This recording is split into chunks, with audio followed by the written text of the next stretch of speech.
Assalamualaikum warahmatullahi wabarakatuh. Alhamdulillahilladzi ahyana ba'dama amatana wa ilaihin nusyur.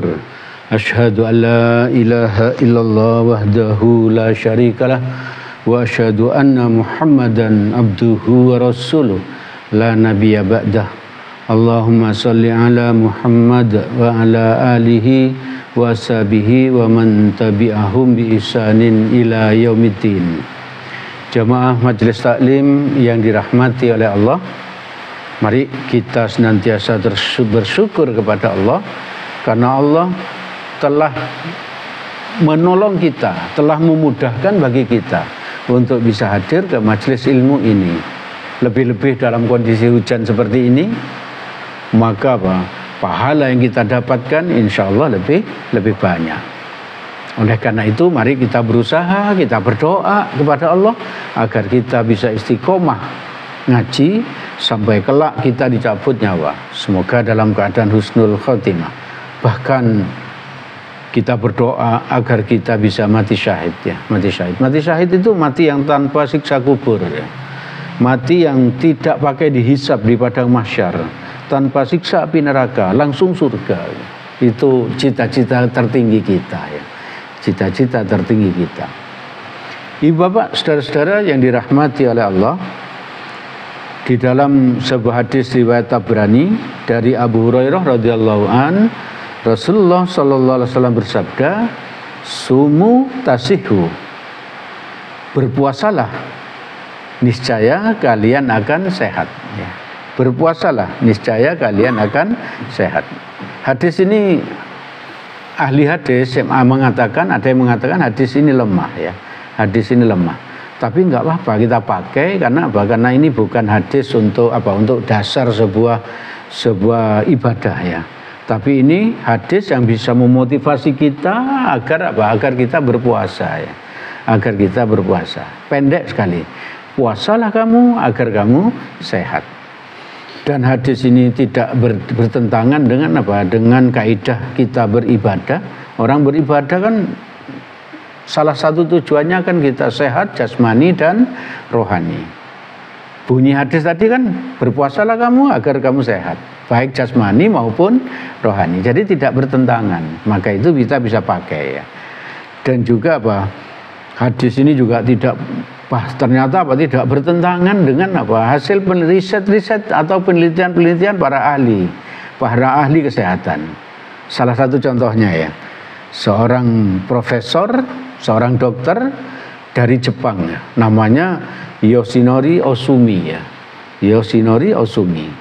Dia itu peneliti dari Jepang. Beliau itu berkata bahwa apa? Seseorang dalam kondisi lapar, beliau mengatakannya seseorang dalam kondisi lapar karena beliau tidak beragama Islam.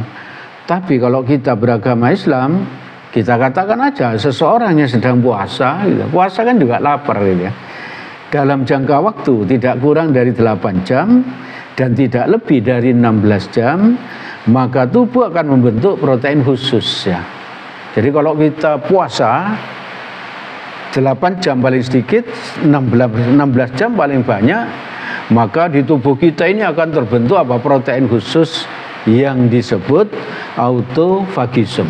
Autofagisme. Bukankah kalau kita puasa itu berapa jam coba?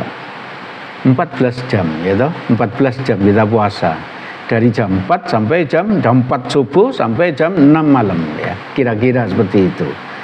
Dan kalau kita buka puasanya setelah sholat isya, berarti apa? Kita puasa kira-kira atau dalam kondisi lapar kira-kira 16 jam. Berarti sesuai dengan apa? Hasil penelitian dari apa? Dari Yoshinori Ohsumi ini, seorang profesor dokter dari Jepang. Autofagisme yaitu apa? Protein yang terbentuk di dalam tubuh kita selama puasa itu disebut apa tadi? Autofagisme.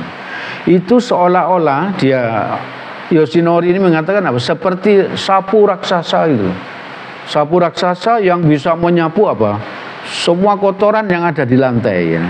Nah ini autofagisme ini, protein ini bisa menyapu semua hal-hal yang tidak berguna yang ada di dalam tubuh kita, bahkan yang membahayakan. Berarti apa? Sesuai sekali orang puasa itu akan sehat. Ini hasil penelitiannya. Lalu di dalam penemuannya tadi, Dr. Yoshinori Ohsumi ini menyarankan kepada kita agar kita berada dalam kondisi lapar itu setidaknya 2 atau 3 hari dalam sepekan. 2 atau 3 hari dalam sepekan. Dia istilahnya melaparkan diri karena apa? Karena dia tidak kenal istilah puasa. Kalau kita sebut, kalau kita puasa 2 atau 3 kali dalam sepekan, maka kita akan dalam kondisi sehat, terbentuk protein autofagisme tadi. Bukankah kita setiap pekannya puasa 2 hari ya?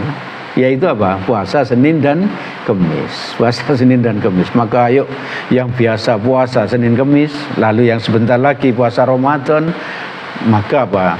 Ini salah satu yang bisa kita jadikan motivasi ya toh.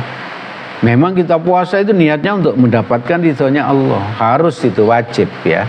Wajib. Kita ingin mendapatkan ridhonya Allah karena diperintah oleh Allah. Tapi juga kita akan mendapat efek ya atau hasil samping ya, yaitu sehat gitu. Sehat. Ternyata penelitian dari dokter ini memenangkan Nobel di bidang kedokteran. Di bidang kedokteran. Oleh Dr. Yoshinori Ohsumi ini diberi nama autofagi. Ibu bapak, saudara-saudara yang dirahmati oleh Allah, kenyataannya di dalam hidup kita sehari-hari ini, di sekitar kita ini, seseorang itu harus mengurangi makan. Oleh dokter diharuskan mengurangi makan, terutama nasi ketika seseorang itu sakit diabetes ya. Tidak boleh makan lebih dari sekian sendok dan lain sebagainya. Bahkan dianjurkan untuk sering-sering puasa. Juga yang punya penyakit tekanan darah tinggi. Juga yang punya penyakit tumor atau kanker. Ternyata oleh dokter malah disuruh jangan makan nasi. Disuruh makan buah-buahan, tumbuh ikan-ikanan saja ya, ikan-ikanan dan lain-lain. Orang yang sakit ternyata disuruh mengurangi makan oleh dokter. Sesuai sekali ya. Berpuasalah kamu agar kamu sehat, kan begitu tadi. Bahkan menurut Nabi itu luar biasa, menyampaikan ini kan 1400 tahun yang lalu lebih ya. Baru diadakan penelitian di abad ini dan ternyata sesuai ya. Sumber penyakit ya, kenyang itu sumber penyakit menurut Nabi. Hadis riwayat Muslim dari Nabi SAW bersabda, saya baca artinya, perut kenyang itu asal penyakit. Jadi jangan sampai kita kekenyangan. Dan lapar itu asalnya obat ya. Ternyata lapar itu obat menurut Nabi ya. Menurut Nabi obat ya. Ini yang berprofesi dokter atau perawat ini, hadis ini seharusnya dijadikan penelitian. Kenapa kok bisa begini? Kenapa kok bisa begini? Agar apa? Agar Anda yang dokter ini bisa menjadi pemenang Nobel tadi itu. Jadi hadis Nabi Al-Quran itu jadikan inspirasi untuk melakukan penelitian. Bagaimana yang hidup sehat menurut Rasulullah?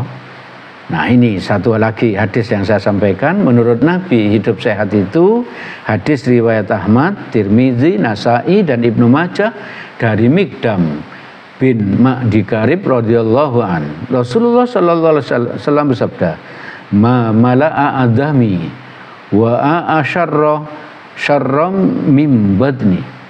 Artinya tidak ada tempat yang lebih jelek ya. Tidak ada tempat atau wadah yang lebih jelek daripada perut anak Adam yang terisi penuh. Nabi mengatakan perut kita yang kekenyangan itu merupakan tempat yang paling jelek ya.